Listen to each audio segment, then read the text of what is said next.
Tonight's episode of On the Pipe Podcast is a darn good one, if I do say so myself. We talked to this past weekend's overall winner, a two-time world champion, a four-time national enduro champion, three-time in a row, an XC2 champion and full gas sprint enduro champion, none other than Stu Baylor Jr. Shocked the world when he signed with Yamaha for a race-by-race basis, and he came out and made the absolute best of it as he grabbed the lead early on this past Sunday and took the win. But if you have access to the internet, you guys already know that. So we talked with him for almost an hour. Got to hear a lot of Stu's insights about a lot of different topics. It was actually a super fun interview. I asked him for 15 minutes. He gave me 50. So very appreciative for that. And I hope that you guys will be as well. Also going to go through, recap some of the action from this weekend's race. And we'll preview some of the stuff that we have coming up. So without further delay, thank you all for watching. Here's tonight's episode. 10 seconds. Is this where the damn drumming and the music kicks in? Yeah.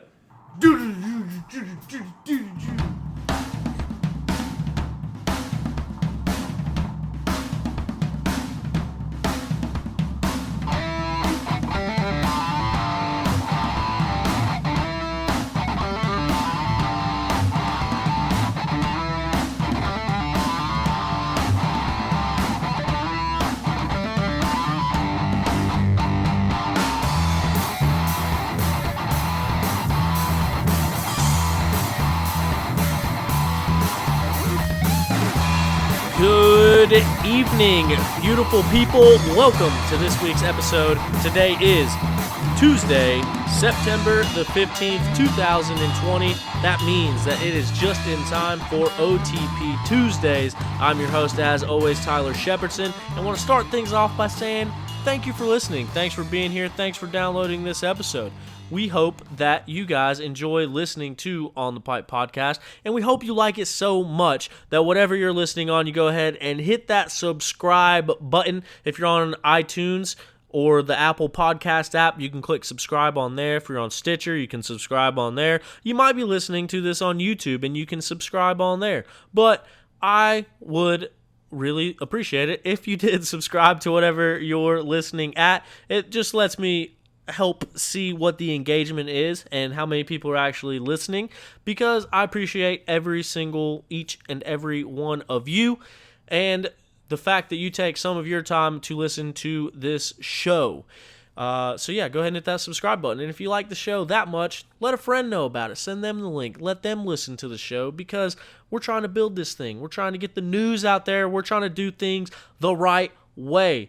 If you are new to the show, this is OTP Tuesdays, where we recap the action from the previous weekend, and a lot of times we look forward to the upcoming weekend. So basically just trying to keep it news and info, some chatter heard around the pits, maybe even some rumors here and there. That's what we try to do on this show, is bring you what is happening in the now, and from a rider and racer's perspective, because I'm sure that's what you guys want to hear. I'm out there racing most weekends right alongside with you guys, so I'm a complete nerd. This is what I like. I really like dirt bikes. I really like talking about dirt bikes. I really like riding dirt bikes, and now here we all are talking about dirt bikes together. That being said, there was a dirt bike race this past weekend.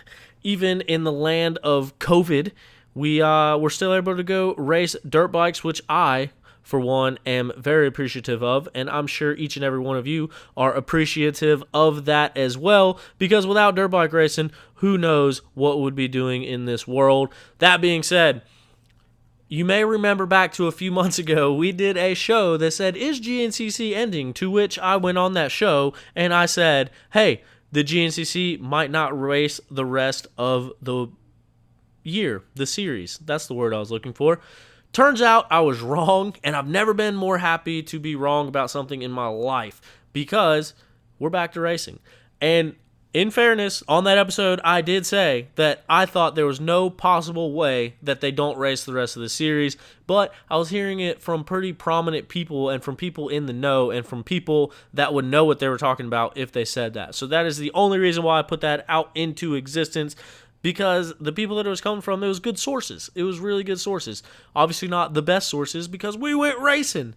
But That being said, they could have been onto something there, because if you watch the live show, then you know that the race got started a little bit late. I guess there was an amateur rider that was hurt in the 10 a.m. race, but Tim Cotter took that opportunity to grab the microphone and kind of update the fans and the people on what was going on. So, as we know, in 2 weeks, it was supposed to be the Snowshoe GNCC. That was actually the rescheduled date from the the previously canceled round before summer break. They scheduled it for not next weekend, but the weekend after. Well, now they announced that is canceled. We're not going there. And then they say, well, we might go to Ironman, but we're not sure. We could also go to High Voltage again, but we're not sure. We're going to go to the other side of the Penton property, but we're still not sure. And then we got some places down in South Carolina we can race, but we're not sure. Basically, they don't know what's going on, and I don't mean that in a bad way. It's because the world that we're living in, I don't think anybody knows what's going on. So I can't imagine how stressful it is to be able to coordinate thousands of people coming from multiple states to gather together in a field somewhere and go racing during the era of COVID. And granted, everyone has their own opinion of COVID. I certainly have my opinion of COVID. So it's not necessarily trying to schedule around COVID. It's trying to schedule around the parameters that COVID has caused. That is the best way that I can put it, because I don't think anyone's afraid of. Well, all right, I'm gonna leave my COVID talk to myself. But nevertheless, they did go back racing this past weekend. And looked like a very, very, very, very good track. This track was probably my favorite track of the year last year. Last year I raced the whole series, and it was definitely my favorite track. It's kind of like an old school track. It's really technical. There's a lot of stuff going on out there, a lot of rocks, a lot of roots. It's all fresh trail, so it kind of gets a little bit gnarly in places. It was a good time, and I really wish that I would have went, but I didn't. I actually got offered to go announce there, but I work a regular job because I have bills to pay, and I was at that regular job, and in the 30 minutes that I needed to call them back, I was replaced, and then that kind of made me not want to go to the race at all, so I actually didn't go, although looking back on it, I wish I would have. I still have a race entry that I didn't use at Big Buck from when I signed up to race, but then ended up announcing at Big Buck, and I've kind of helped out at a few of them since then. So kind of a bummer that this past weekend happened the way that it did, because they reached out to me and then replaced me before I even had a chance to do anything. I don't know. It's a weird story. But nevertheless, we're happy to be back racing. I was happy to watch the broadcast and see the race unfold. There's definitely some good racing action. How about Yamaha? 4 pro classes on the weekend, on Sunday, and Yamaha won 3 of them. So Rachel Archer grabs the women's pro class win, her second one of the year, her second one of her career. She's on an AmPro Yamaha supported machine. Rachel Goodish on the factory beta machine gets second, and our series points leader, Becca Sheets, also on a Yamaha, gets third place in that women's pro class in the 10 a.m. race. So they started Yamaha off swinging there. Moving into the afternoon race, the 125 Pro-Am class, Jason Rains grabs the whole shot. As I was watching, I said, it's fun to guess who gets the whole shot and kind of watch and see who gets the whole shot.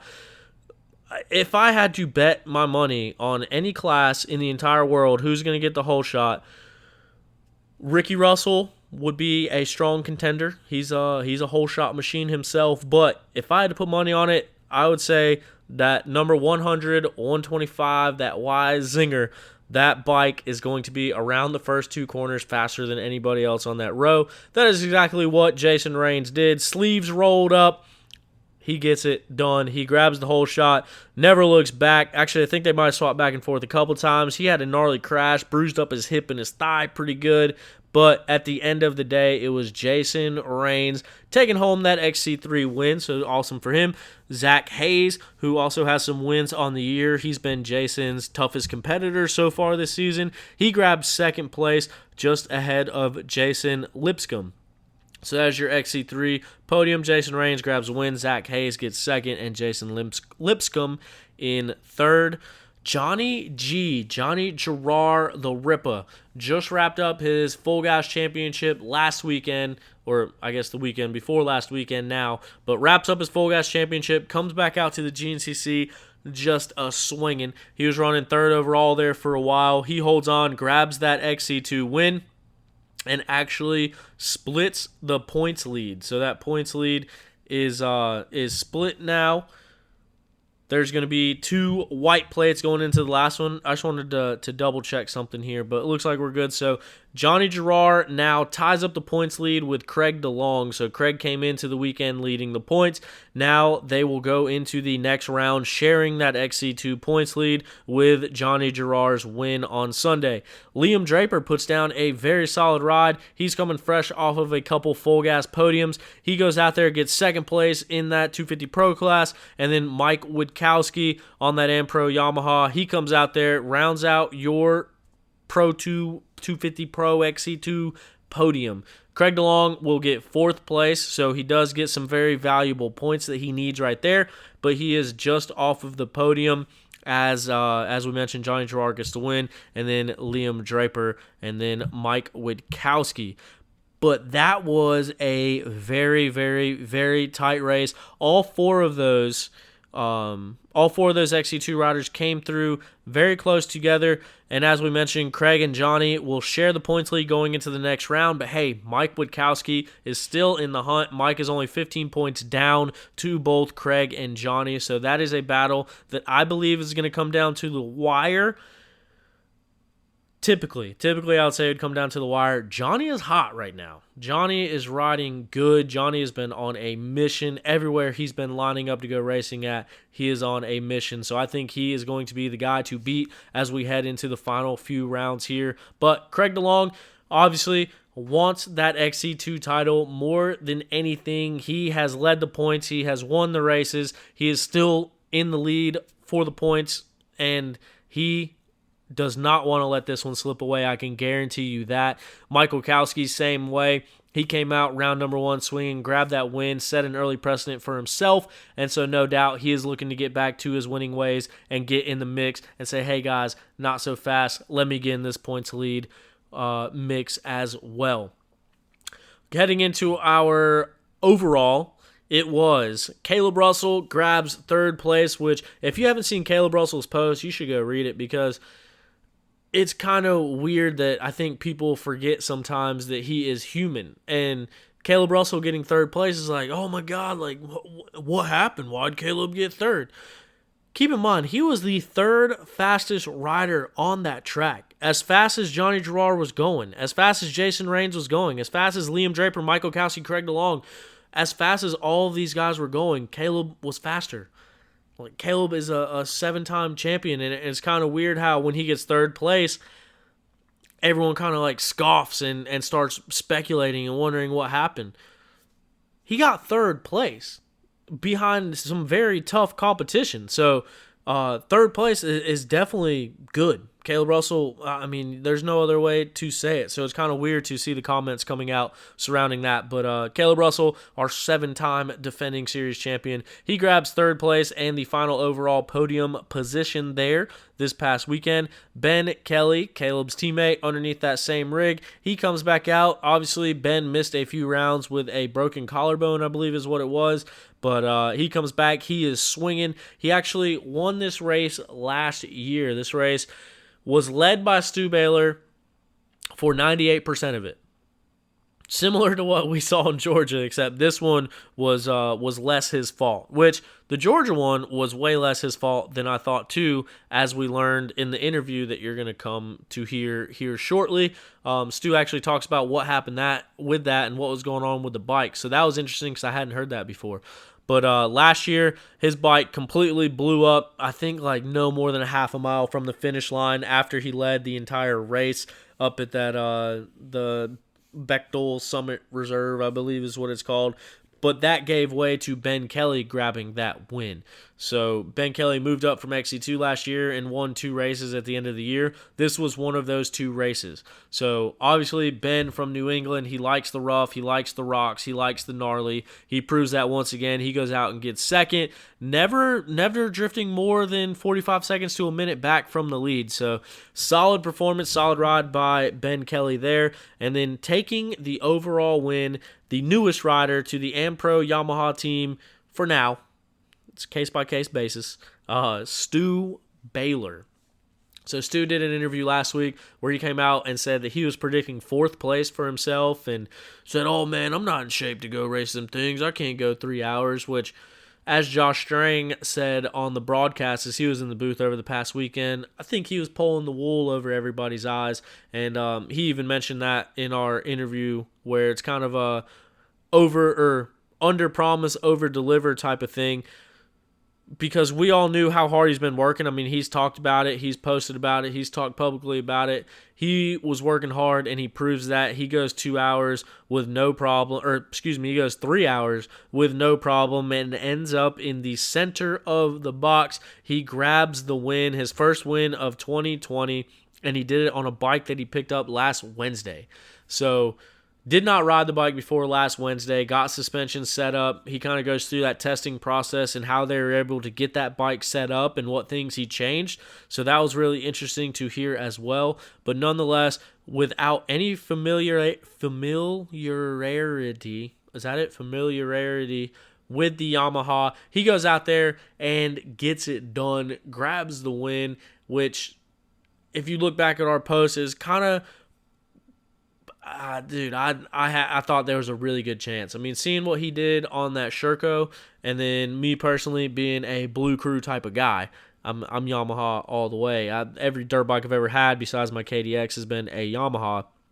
So just knowing how good that bike is straight out of the crate, I had some pretty high expectations. I was definitely thinking podium and definitely thinking that a win was not out of the question. Apparently, Stu was thinking that as well because he goes out and gets the win, made the pass on lap number 1, and never really looked back after that. He ended up grabbing that win and holding on to that number 1 spot throughout the whole time. So that was very cool to see. He did his interview afterwards on the podium, ended up breaking down there towards the end, just talking about all the people supporting him and all the people behind him, including all the fans. So that was very cool to see. And it was a good weekend of racing. Adam McGill got the win on Saturday for the quads, which it's been quite some time since he won. I think his last win was Snowshoe, the year that Ricky Russell won, if I'm not mistaken. He might have won since that. I don't follow quads as much as I should. But Adam McGill is very much a fan favorite, just like Stu Baylor is very much a fan favorite. So it was a good weekend for the fans, no doubt, as 2 of the fan favorites, Adam McGill and Stu Baylor, grabbed the pro overall wins on the day or on the weekends. And both of those guys are also 2 guys that if you go to a GNCC and you're down by the starting line or the finishing area for the youth race, you will almost always run into both of those guys. You'll run into Adam on Saturdays and you'll run into Stu on Sundays. Both of them really give back and go out there and make sure that they are seen. Stu, I think both of them help train kids. Stu's got the Shoals MX down there in South Carolina. His little cousin, nephew, something like that, Caleb Wood. Caleb Wood's parents actually own the Shoals. Those folks is Stu's aunt and uncle. So he goes out there obviously helping Caleb, but there's a lot of kids that they help down there between Stu and Andrew Matusik. So you can always find them at the youth podiums and at the youth finishing area. So that's super cool. And no doubt those kids were definitely at the finishing area to watch Stu grab that win over the weekend. But without being there, I wish I had some more stories. I wish I had some more inside information, but without being there, it's really hard to get the inside scoop. Plus, we got a really cool interview to get to. I did think it was cool, however, GNCC did their annual salute to first responders and the troops, which I thought was really cool. They had a very interesting piece that they ran about first responders, so I thought that was cool. And then they called everyone out to the front of the line, like servicemen and women, and did the national anthem and everything there, and it was really cool. So it's cool to see that they do that for first responders and for law enforcement and military men and women. So that's super cool, especially just a few days after 9/11. So action-packed weekend it was. Now, one thing that I think that they had an opportunity to do, and I think they, being GNCC, when we left this thing, we saw that race at high voltage come down between Josh Toth and Caleb Russell. And I don't want to beat a dead horse, and I don't want to go into all these speculations again, except it's not really speculation. It's firsthand accounts, eyewitnesses, if you will. But if that had happened according to the way that the GNCC rulebook is written, then team tactics are illegal and teams and riders are disqualified. So if that would have happened, then the points battle would have been taken down to 2 points between Caleb Russell and Josh Strang. That is important because Caleb, this is his final year in GNCC, and he's trying to make it 8 in a row. So obviously that would be a huge deal for something that was not in Caleb's reach at all. Like, that had nothing to do with Caleb. And if you're unfamiliar, it's when Josh Toth was leading the entirety of a race. He was going into the final lap leading by a hefty margin. And all of a sudden, when they came down at the finish line, Caleb Russell on a blown-up bike with a broken gear shift lever that was stuck in second gear made the pass on a guy who had been leading the majority of the race on a perfectly good motorcycle, but he did it in a wide-open field section and took the win. And, just so happens that lap was a minute slower for Josh Toth. His lap was a minute slower than any other lap that he did. It was a minute and a half slower than the lap that he did right before that. But his second lap was a minute off from his last lap. So a minute slower than his slowest lap of the day when the race is on the line and he's going to the finish line. And then that's when instances happened. Anyway, long story short, fast forward a couple weeks after that, Josh Strang, who was in contention for that title, he's finished on the podium at every single round this year. He's gotten a bunch of second places. He got a win at Camp Coker, doing all the right things. He broke his scapula in, I believe, 2 different places in a practice crash. So your scapula is that the shoulder blade is what he broke. So he was out of this race. He did not race this past weekend, and it is unclear whether he will race in 2 weeks at that round to be determined. In my mind, that is the perfect opportunity to make things right in a sense, because, and once again, this is such a touchy subject, and I hate getting into it because I don't think that Caleb or anyone like that listens to my show or listens to this show. I don't know who listens to the show. There might be 4 people that listen to this show, and then they're all my buddies. I don't know. But I in no way want anything bad for Caleb. And as I mentioned, it had nothing to do with Caleb. The decisions and the things that happened that day for him to win that race had nothing to do with him. It was not his choice. He was out there racing. He was just doing what he was doing, and it happened the way that it did. But at the end of the day, it is pretty much 100% provable that team tactics were used. And if you look at the GNCC rules, they say team tactics are prohibited, including but not limited to changing positions in order to affect the outcome of a race. I'm not going to go back into all the details of it, but I think it is very easy to prove that team tactics were used in that situation. That being said, Josh Strang was out of this weekend's race, which means he was not scoring any points. Not a single point would be scored by Josh Strang. I think he even got bumped out of the second place position by losing so many points by not racing this past weekend. in my mind, that is the perfect opportunity to come out and say, hey, you know what? Team tactics were used. This is what our rule book says. The rule book that we wrote that is posted on our website says team tactics include disqualification and or suspension. So I think it was the perfect opportunity to say, hey, you know what? We think that did happen. We did some investigating. We talked to 3 people that watched it happen with their own 2 eyes. We looked at Josh Toth's lap times and saw how inconsistent that last lap was. We saw that Caleb Russell had a blown-up bike that was stuck in second gear that passed him in a field section. We saw that Caleb Russell came off the racetrack mattered in hell that he won the race and threw his bike down and walked away. We saw Toth get pulled behind the KTM rig the moment he comes off the track. We see Toth's interview, him not saying what happens. It's pretty blatant. I mean, everything is on camera.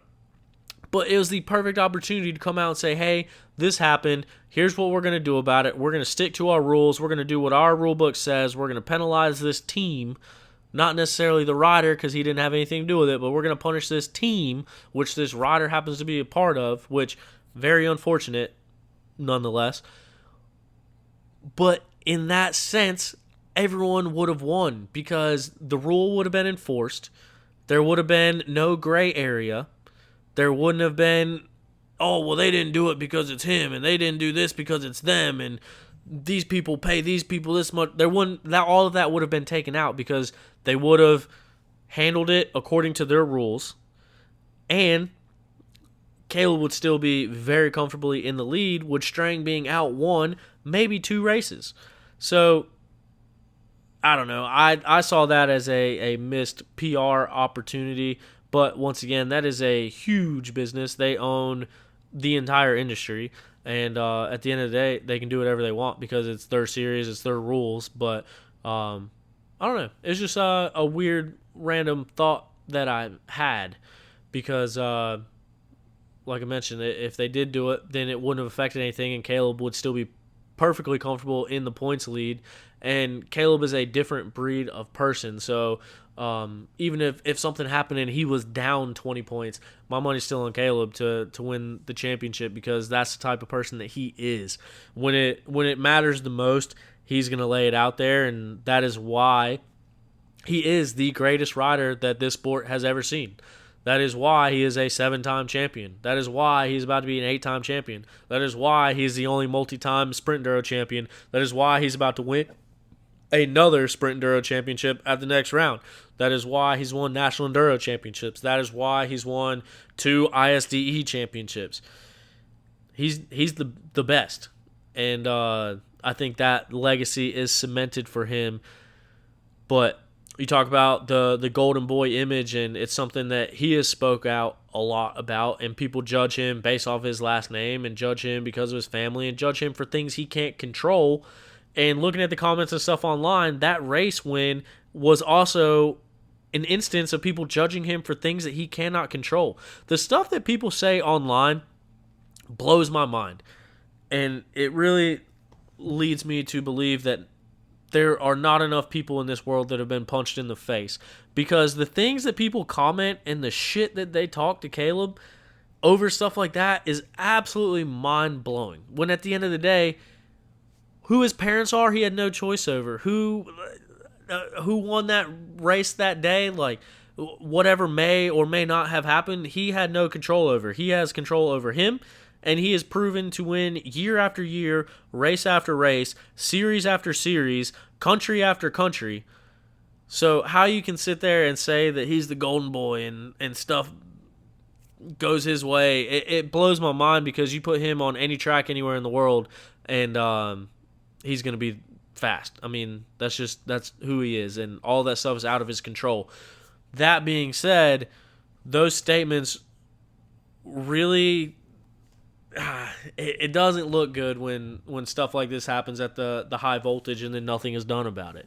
I don't know. It's, like I said, to me, it seemed like a missed opportunity. But once again, that is why I am recording a stupid internet show at my coffee table in my living room and not running I would assume, over $1 million company that they're running.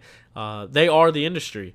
And that's what's tough with this whole thing is trying to voice my thoughts without it coming back and being a repercussion to me, because I'm not talking bad about anybody. I'm just basically calling things black and white. So I think if anyone was to get mad at me for calling on somebody to enforce their own rules that they wrote, then I think that's a reflection on them and not me, because I'm not saying anything bad. I'm not talking bad about anybody. I'm just saying that we saw what happened black and white. It was all documented. There's been people that have seen it. And there's one other very, very, very, very important factor in all of this. And I'm not going to go on the record and say it because it is not my place to, but there is one piece of this puzzle that happened way after the fact of the race that 100% admits fault and admits guilt in that situation. I'm not going to mention it. I'm sure a lot of people that are close to the sport know exactly what I'm talking about. As far as things that happened in order to make things right after that race. So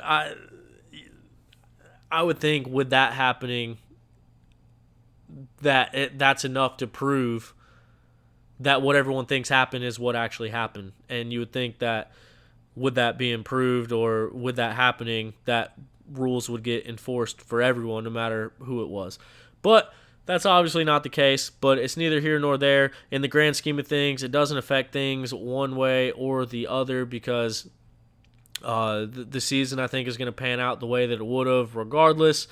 And with Strang getting injured and with everything else going on, and, I mean, Ben missing rounds, Toth missing rounds, Stu missing rounds, it is what it is at this point. But that's why I think it was just a very good opportunity that could have been out and put some of the negative talk to rest if they were to come out and enforce their own rules.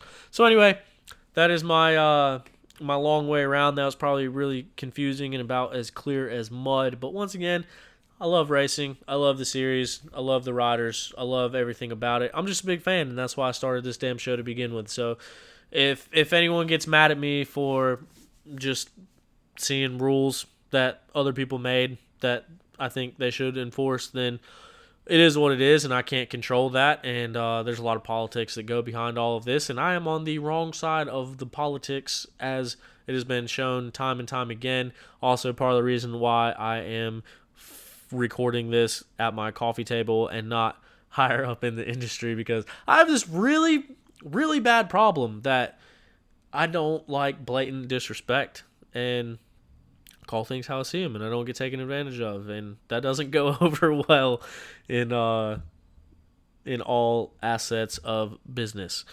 So until then, it is what it is. I am, however, very excited to get to this interview that we have.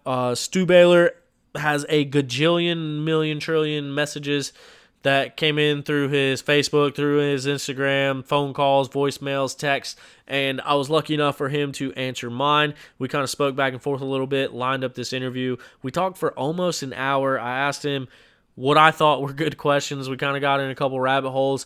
Nonetheless, it was a very cool interview and a lot of insight from Stu, and I'm very excited to bring that to you guys. All right, so we're going to head things over to our first guest of the evening, the man of the hour. He's a two-time world champion, a four-time National Enduro champion, a full gas champion, an XC2 champion, and he is the winner of this past weekend's overall, Stu Baylor Jr. What's going on, Stu? Oh, not a whole lot. Just driving up the road to Travelers Rest after the Yamaha guys to drop off some stuff and pick up some stuff. Well, good deal. Just trying to get ready for the weekend. Obviously, the man of the hour. I think anyone who has had any access to the internet has at all. It's been all about you and the Yamaha ride, and then obviously grabbing the win this past weekend. So congratulations on that.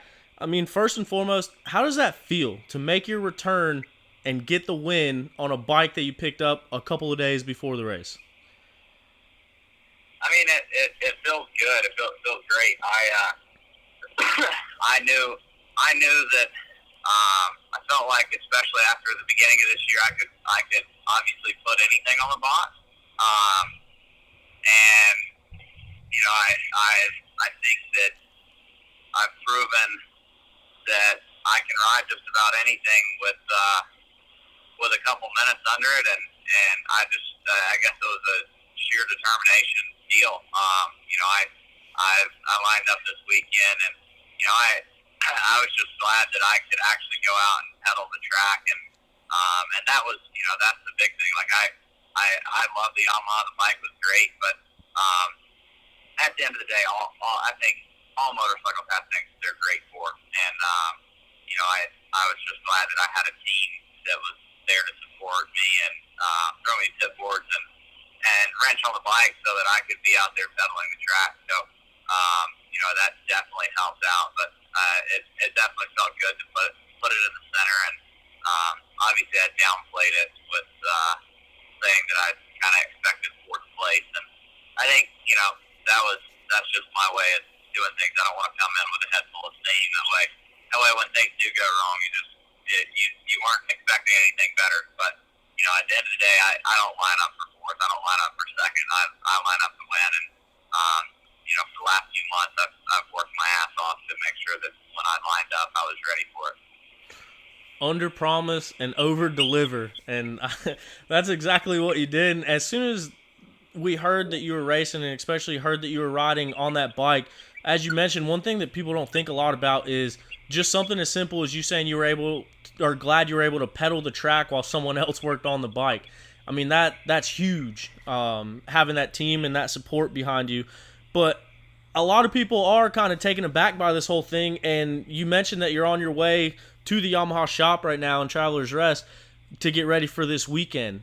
It was kind of a race-by-race base going into it. Is that how it's going to stay for the foreseeable future, or have you guys already talked about what happens next? We've talked about it. As of right now, there's nothing in writing.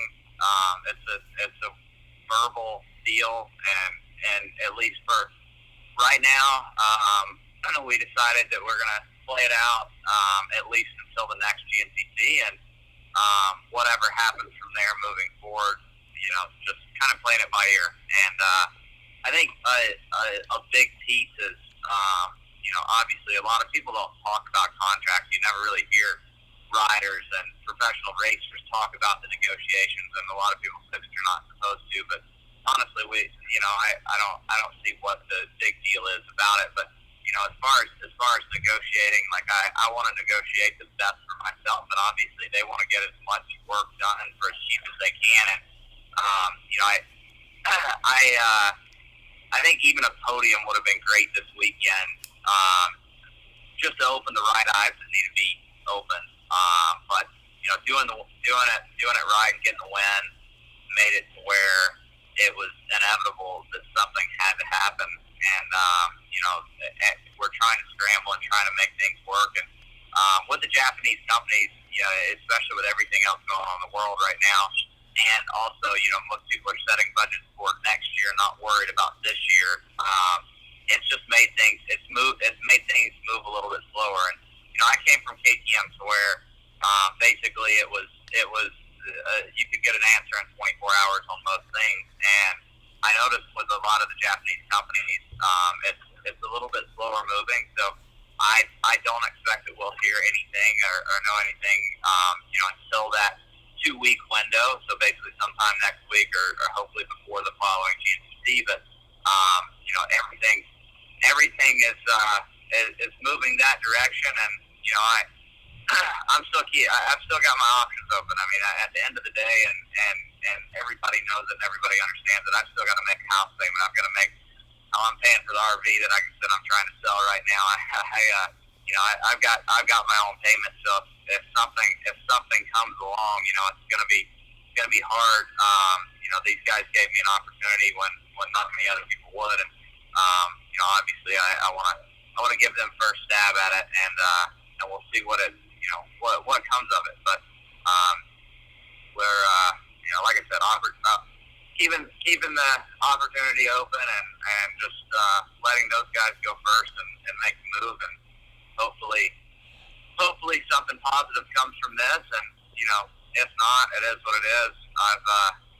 I've pulled myself out of a hole before, and just in time to put myself in another one. And I think I can pull myself out of another one if things don't pan out. But I'm hoping that everything works out with the AmPro team, because they did give me this opportunity and they put me on the bike, and I'm just hoping that, like I said, everything works out.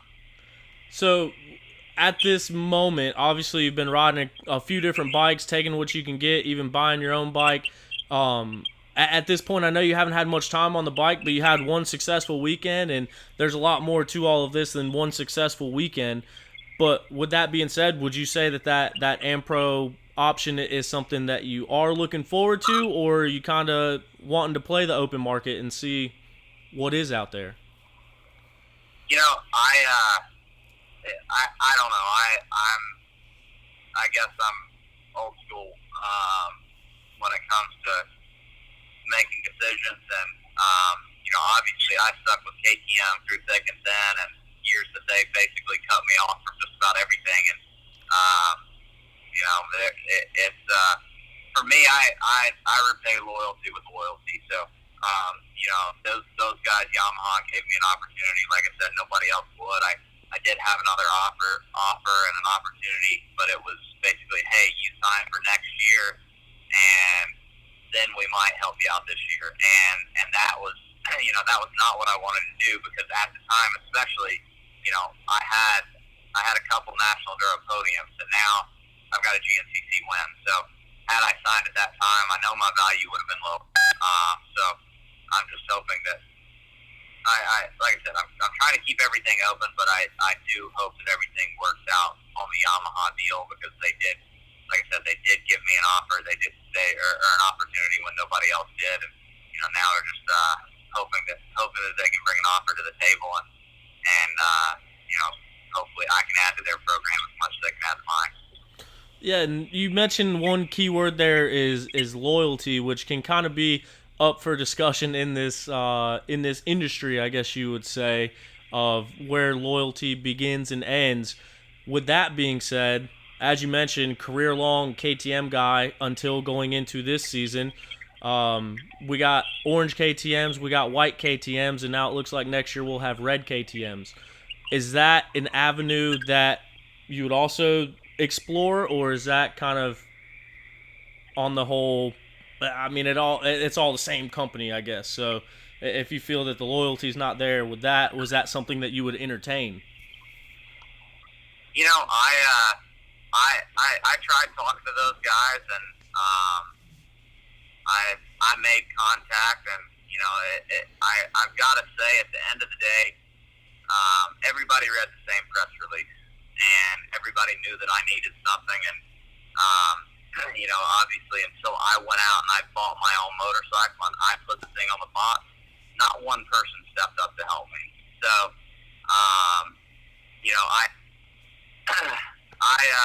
that's a tough one. I get it. I left KTM, but also, I told them what it took, and I did not ask them to meet or match the offer that I had. I told them that what it was going to take, and it wasn't that much more. So, that's a tough one there. I definitely don't want to say anything bad about them. I was with that company for my entire life. From the time I could walk, I rode a KTM. We had support from the time I was 65 to Jack Tenton, all the way through my professional career, 10 years as a professional riding for them. And there was a lot of good, a lot of bad, a lot of things learned along the way. And I was there when KTM was far from what they are right now. I was on the factory team in, I guess, 2010, and at that point, they didn't have Alton Bakers, and we had one practice bike and one race bike for the season and one set of suspension, and it's come a long way since then, and I think that those teams are definitely showing that as far as the team goes, they are very clean-cut, organized, professional to the point, and they come for one reason, and that's winning races. That is awesome. It's a great way to be, I guess, and a great place to be for certain riders. And And I just don't know how I would be under that environment. When I was younger, it didn't suit me. Now that I'm older, I mean, at the end of the day, I come to win, but I also still enjoy racing, and I want to enjoy racing. And I feel that, like I said, without saying anything bad or saying that I don't want to be there, it may change things when you're going to be clean cut professional. And I'm not saying that I can't be that. It's just, I said it time and time again. You walk through the pits at a GNCC, you walk through the pits at a National Enduro, or you go into your local dealer. I don't care who it is, where it is, anybody in the motorcycle industry, the only people in button-down shirts are on that pro row. The guys that are paying our bills, the guys that are racing, those are the blue-collar workers. Those are the guys that spend every bit of money they have and leave work on Friday to go be at that GNCC, grab a case of cold ones and sit there with their buddies and go racing. And that's what I enjoy. Like that's the more relaxed atmosphere, and I feel like AmPro's a little bit more relaxed than the other companies. So like I said, don't want to say anything bad by any means about those guys. They're phenomenal. They have a great bike. They have phenomenal support. Very professional. I just don't know if it's the right fit. I want to go racing for the same reason I started going racing. To have fun. And that's absolutely right. So it's funny you say that, because that is kind of the way that they want the front row to act, and they want everyone to be clean cut. And I think you referenced it before, but they want the dungeons. But the following that you've built up, the people out in the woods screaming your name, the people leaving signs saying Stu needs a ride for every GNCC round that you haven't been to, for all these people cheering you on, I mean, that's how you got those fans, is being yourself.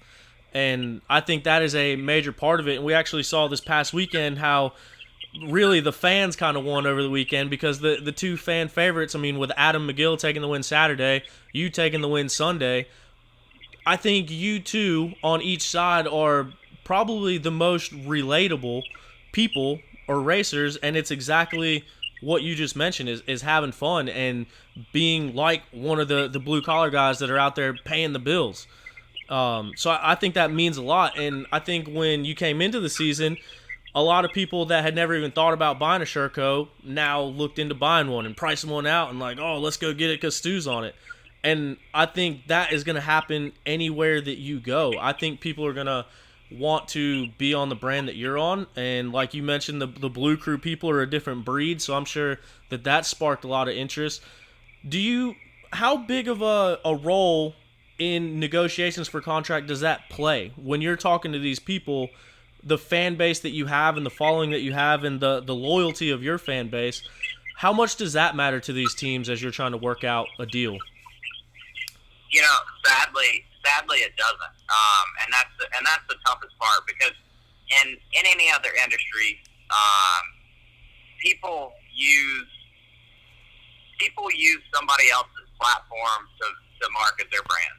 And racing, they try to change your platform so that you can market their brand.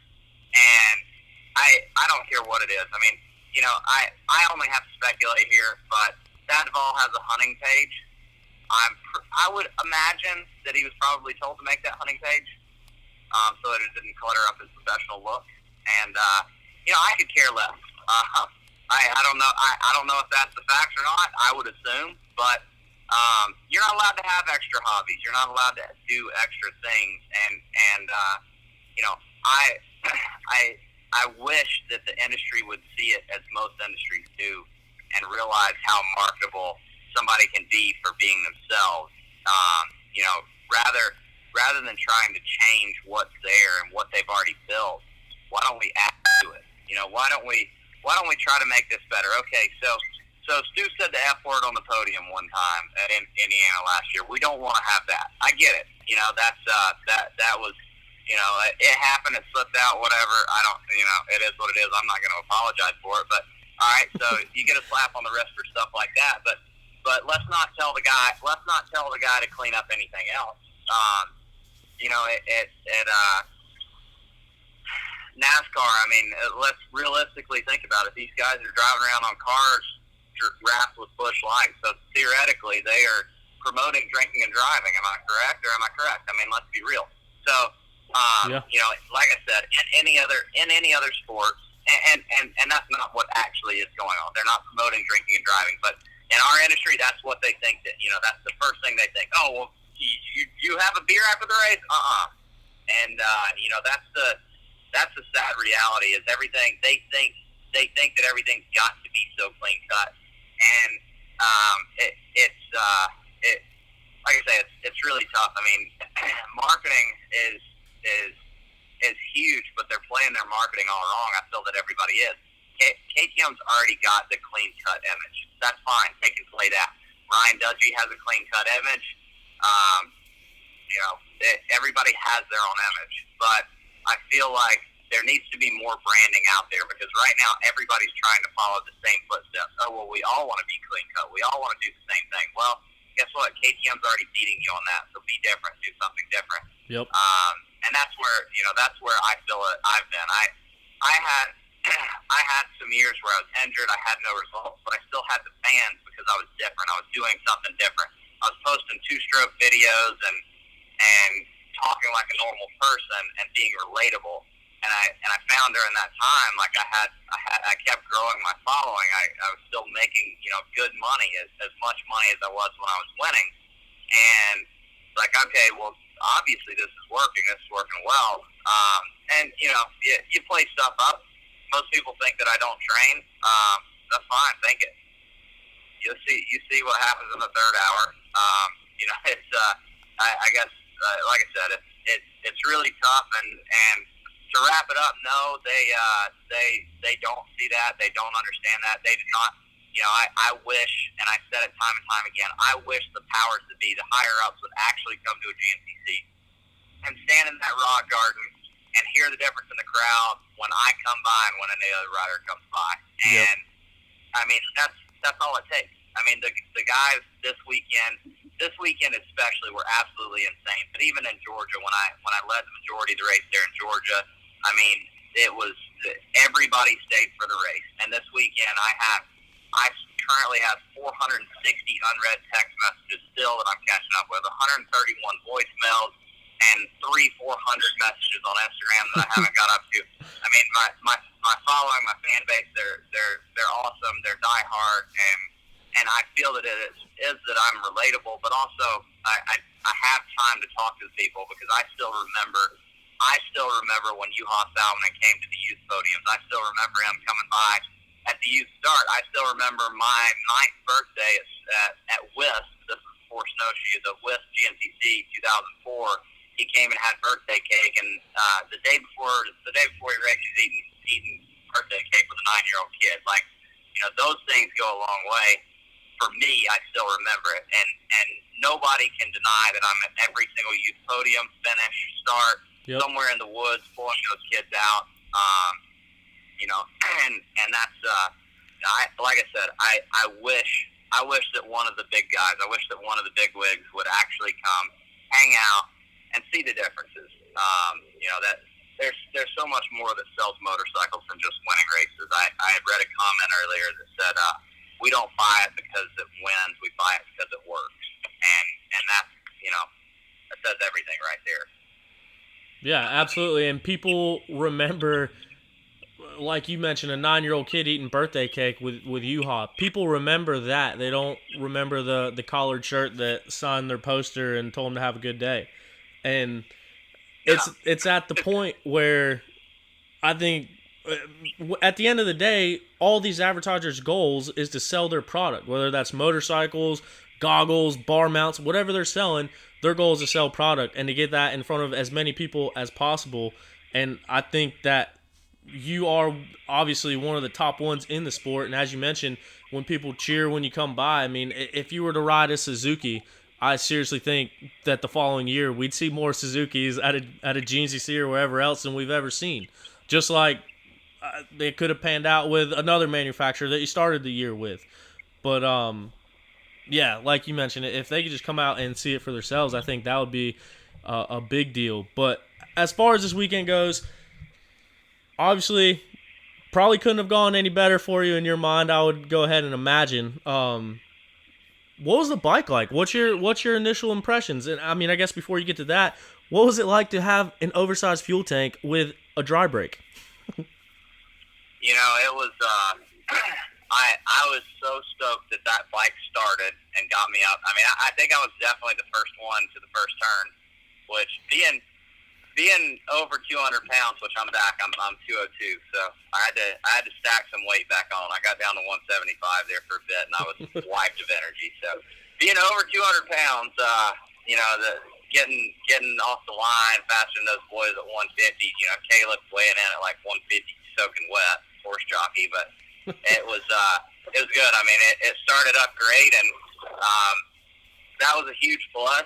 And then obviously only one pit stop, and being able to do it in 9 seconds versus 29 was pretty awesome. So you know, I felt like at Georgia that was you know, the 2 seconds that we needed came with our 45 seconds in the pits. And you know, that was definitely good. Everything was buttoned up there, and you know, as far as the bike goes itself, now obviously I had been with KTM my entire life, my entire career, so I've spent some time riding different brands this year, and I spent a lot of time just bouncing around and riding a little bit of everything. I mean, I've ridden about every motorcycle and got a general idea of how every bike rides now.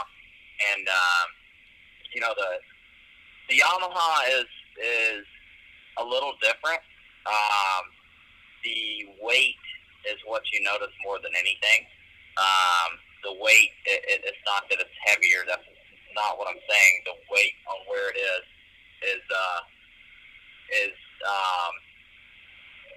it's high and centered. So when you hit the front brakes, the front end wants to feel like it transfers all the weight to the front end. When you accelerate, it transfers a lot of weight to the rear end. So it just feels, like I said, just transferring weight back and forth, almost like a teeter-totter is the initial feel that I got out of Yamaha, which I initially thought was going to be tough to work with and tough to ride until we put a stopwatch to it. And I believe, you know, what I'm feeling when that weight being taller and being more centered, obviously the motor's a completely different design with the airbox up front, and the motor reversed. It's the way the bike is when it plants that weight on the front end, it will drive anywhere you want to point it. So when it transfers that weight to the rear end, you have phenomenal traction, which definitely helped out when it got slippery this weekend. So I think that overall it was an odd feeling, but it's also something that you can get used to and learn to work with. So, you know, there's times where you need to make a sharp turn at speed. With the Yamaha, all you have to do is ride that front brake or sit a little bit further forward, and that front end will stay planted as long as you're not on the throttle, so you can make a corner at a much higher speed as far as entry. So it's definitely, like I said, a very different feel than most other motorcycles. Everybody's going for lightweight, lower center of gravity, more ground clearance. Everybody's kind of going to these new things and trying to make it better here, better there.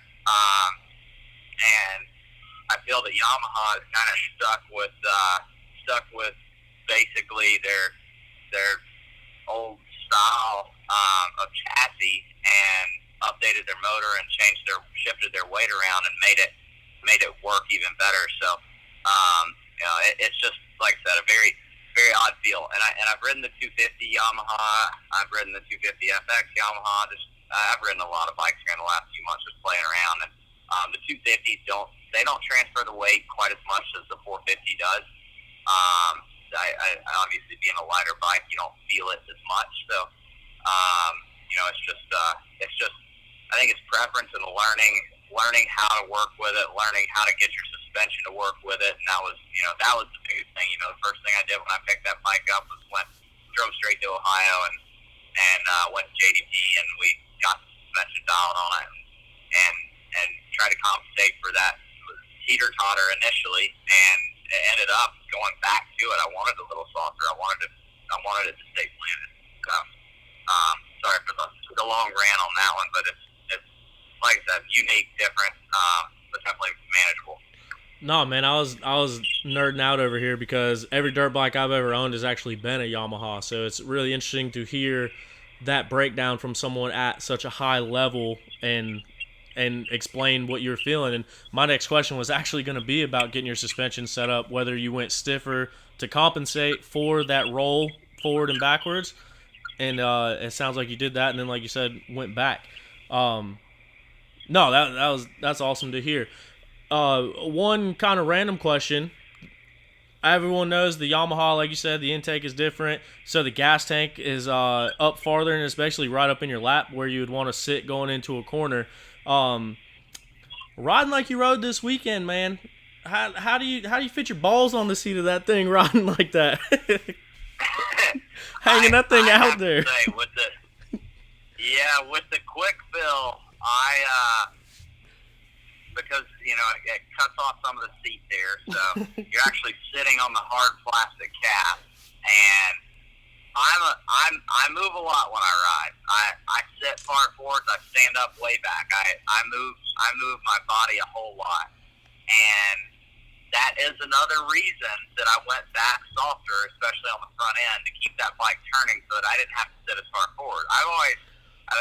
The last few years I've ridden stiffer bikes, so or the last year really, I started going stiffer, and the stiffer you go, the more you have to move your body to make your bike turn.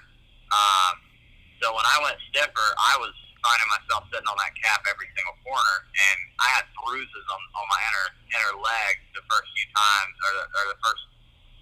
after the first 2 days, I guess, on it. We spent 40 hours or 40 minutes on the first day, and 45 the second day for getting those things ready. And I definitely had bruises leading into the weekend, but it was a little weird to get used to, and like I said, I think when we went back a little bit softer with the front end, it allowed the front end to track to where I didn't have to move my body as much, and I didn't sit up on the tank quite as many times. But you definitely feel it when you sit down hard.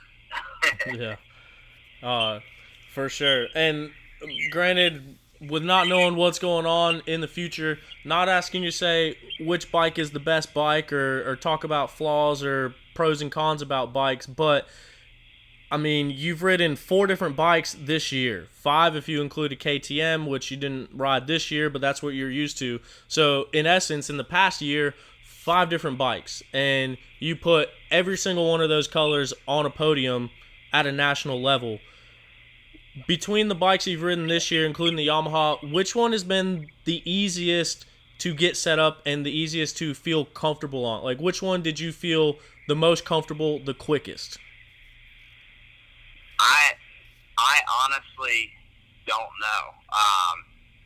That's tough because when I raced the Husky earlier this season, I raced it with my suspension from last year, so I was immediately comfortable with the bike. Now, granted, my result wasn't quite as good as it needed to be, just because I rode that bike on. I didn't ride that bike. I rode a bike for the first time in 4 months the Thursday prior to the race. So I threw a leg over that bike and didn't even check the sag or anything. But it was comfortable because that was the last thing that I remember from being on a KTM. So very similar, easy for me to get set up with.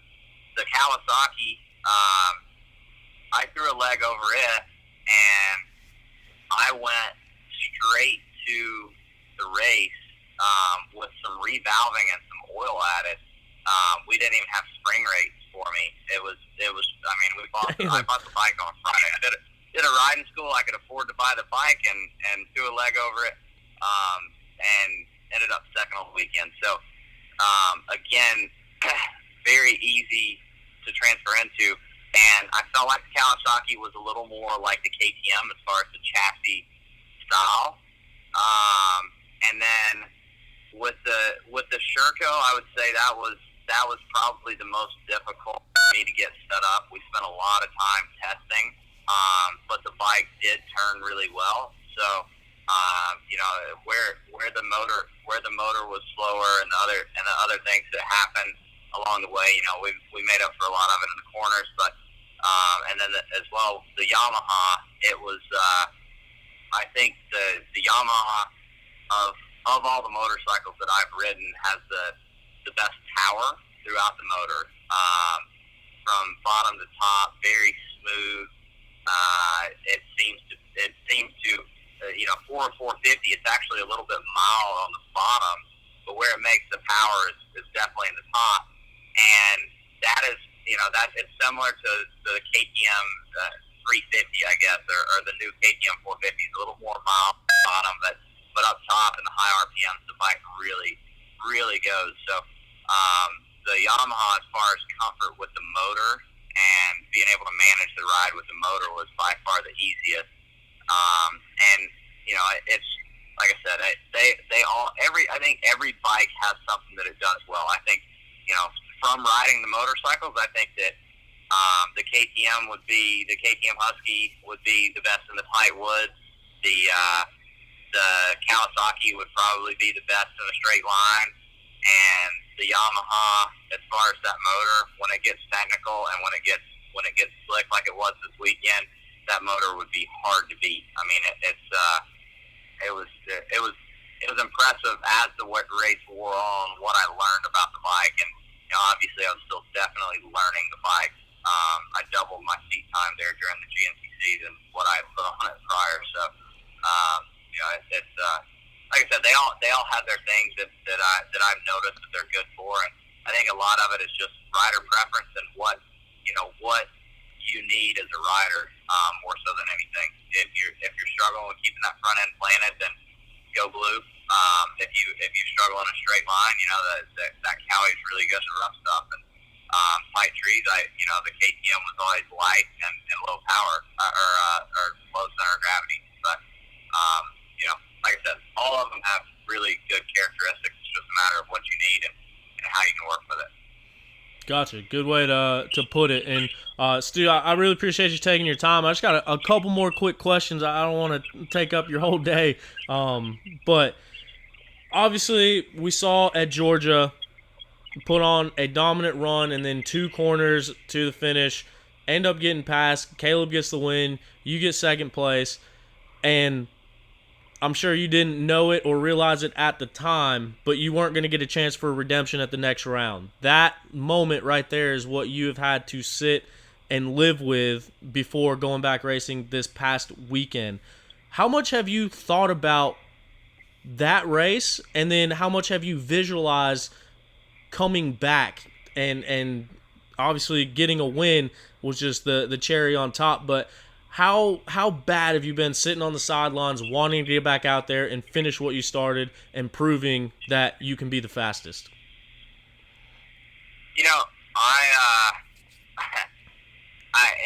It was a tough year before the year started for me. Like I don't know. I came into this season knowing that I put everything in. I changed the way that I was training. I changed the way that I was eating. I changed the way that I was riding, doing everything for a reason. And then I hear the announcement that this is going to be the last year for Caleb. And at the end of last year, I'd already kind of started changing what I was doing, and I wanted to beat Caleb. I've always wanted to beat Caleb. Everybody obviously wants to beat Caleb, but then you hear that it's going to be his last year, and then I think that pushed me even more to want to be with him and be competitive with him. And at Florida, I got a decent start and made some moves fast. And when I called up to Caleb there on lap 2, I got within sight of him, and obviously I've tagged good rides in Florida, and sand's definitely my cup of tea. And when I got him in sight, I was like, all right, this is it. I know if I stay right here with him for 3 laps, like that's my game plan. I got 3 laps on his tail, and then I'm make it or break it. It's mad dash to finish. And obviously the motorcycle caught on fire, and we had some major issues out there. And then I got redemption the following week there at Georgia, and I knew I could make it stick there. It was shaping up to be the perfect track, and I led the majority of the day, and there towards the end, the clutch was so bad that we were barely making it down the straightaways. And when he started reeling me in, I was like, this is not good. And you can see how slow the bike came out of the corner after he made the pass down that next straightaway. The clutch was hammered out, and it was devastating. And obviously at the time, I couldn't tell anybody what was going on behind the scenes there. And it was devastating to watch him go by, and knowing I knew for a fact that he was going to pass me in that straightaway, whether he got me in the corner or not. I definitely went wide and gave him the line, and it's on the overhead shot. It was actually gnarly on camber, but my front end started to push, and when it did, I just had to go wide. So, I've been thinking about that one for a while, just because I want to beat Caleb, and I want to, I want to beat him before he's done. I don't want him to come back to a GNCC next year and say, hey, I'm just out here hanging out, BSing, and then I beat him. I want to come back and I want to beat him, and I've been thinking about that ever since. From the time that obviously there's going to be a lot more details released here soon as to what went on. But from the time that I could actually get back into the gym, actually I'm not even supposed to be in the gym currently. Definitely not supposed to be riding at this point. But from the time I decided to get back into the gym, I was training for a purpose, and that was to come back to this GNCC and hopefully put it to him by the end of the year. And luckily I got that out of the way. So as Caleb would say, and with his smart ass smirk, he would say, he's got his one win for the year. He's good. But I want to beat him again. So we'll see. I grew up with Caleb, and no beef with him by any means, but everybody wants to beat him, but I feel like I want to beat him more than the rest of the guys do right now. Well, you check that box once, and you got a few more opportunities to do it coming up. And you mentioned the stuff going on with Sherco. Obviously, that is, I don't want to say far from over, but you're still in the process of dealing with all that, so limited on things that you can say. But that was also one of the first times that we got a glimpse into a little bit of the behind the scenes, because with Mason Rader's highlight video of that week, we actually kind of heard some of your frustrations after the race about, it sounded like things that you had asked for that hadn't quite happened. So it was kind of interesting to see that perspective, because that's not something that everyone would know. That's why I was kind of surprised to see it in the highlight video. But I think that was one of the realest moments of the year, is being able to see that in the moment, because that was right after the race and you talking about that. But you have mentioned several times now that you do have a video piece coming up with Mason to kind of explain and give more of a background as to what happened, or more details like you just mentioned as to what happened. When can we expect to see that come out? We are trying to button everything up right now. But as it stands, we've been working on something that actually started, and it wasn't due to Sherco by any means, and it's not about Sherco. I think a lot of people expect it to be about what happened between myself and Sherco, and that's not really going to be illustrated. It's more about some other major things that took place with myself and my health, and more or less of I guess you could call it a comeback story. And right now we're just trying to, we need to find sponsors for the video is one of the big things. And when you're releasing a video that nobody really knows the details about, it's hard to find sponsors for. But we're going to start releasing teasers here shortly, and the idea with this film is going to be to do something more like they've done with, I guess, like the Inside the Outdoors, like more moto style, to where it's got a little bit more story behind it. And I I feel like that's something that off-road's lacked for a long time. There's been very few videos that haven't just been about riding. Yep. Caleb did a series a while back. I've tried to do the Chasing the Baylors, and I feel like both of those were fun, lifestyle. They didn't show the real grit that goes in. They didn't show the pain, everything else that goes in behind the scenes, and that's what we want to do. That's what we want to capture and create with this video is a little more detail on the stuff that we go through as professional athletes, and the injury, the rebound, the doctors saying 9 months and you shut it down to 3, and